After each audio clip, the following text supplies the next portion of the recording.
अफ्रीकी देश सूडान पर एक बार फिर हवाई हमले हुए हैं। सूडान में पिछले 3 महीने से मिलिट्री और पैरामिलिट्री फोर्स के बीच लड़ाई जारी है। सूडान पर नियंत्रण की मांग कर रहे दोनों जनरलों के बीच ये लड़ाई और भी बिगड़ती जा रही है। सूडान की राजधानी में फिर से हवाई हमले किए गए हैं। हवाई हमले में 22 लोगों की मौत हुई है, जबकि कई लोग गंभीर रूप से घायल हुए हैं। रिपोर्ट्स के मुताबिक ये आंकड़े सूडान स्वास्थ्य अधिकारियों ने जारी किए हैं। सूडान की पैरामिलिट्री फोर्स आरएसएफ ने सूडान मिलिट्री फोर्स को इसके लिए जिम्मेदार ठहराया है।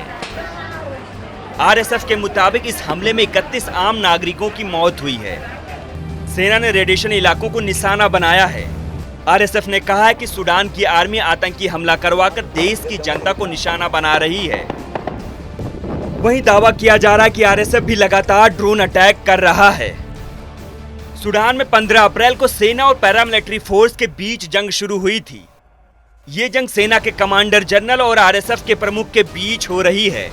रिपोर्ट्स की माने तो इस जंग में अब तक 958 लोग मारे जा चुके हैं।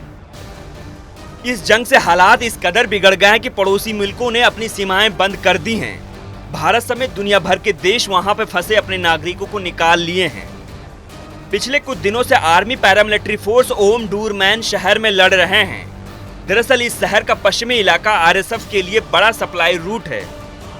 यहीं से वो डारफर में अपने पावर बेस तक पहुंच सकता है। सूडान की हेल्थ मिनिस्ट्री के मुताबिक करीब 30 लाख लोग अपना घर छोड़कर जा चुके हैं। इसमें से करीब 7 लाख लोग आसपास के देश में रह रहे हैं। यूएन एजेंसियों के मुताबिक जब से गृह युद्ध छिड़ा है तब से कई महिलाओं के साथ रेप और छोटी बच्चियों को किडनैपिंग के मामले में तेजी आई है। वहीं अमेरिका और सऊदी अरब जैसे देशों ने कई बार दोनों फोर्सेस के बीच सीज फायर कराने की कोशिश की, लेकिन कामयाब न हो सके। दरअसल अप्रैल 2019 में सूडान के तत्कालीन राष्ट्रपति के खिलाफ जनता ने विद्रोह कर दिया था। बाद में सेना ने उन्हें सत्ता से हटा दिया। राष्ट्रपति के सत्ता से बाहर होने के बाद भी विद्रोह नहीं थमा। बाद में सेना और प्रदर्शनकारियों के बीच समझौता हुआ। समझौते के तहत एक काउंसिलिंग बनी और तय हुआ कि 2023 के आखिरी तक चुनाव करवाए जाएंगे। लेकिन इससे पहले ही सेना 2 फाड़ में बंट गई और दोनों के बीच जंग छिड़ गया।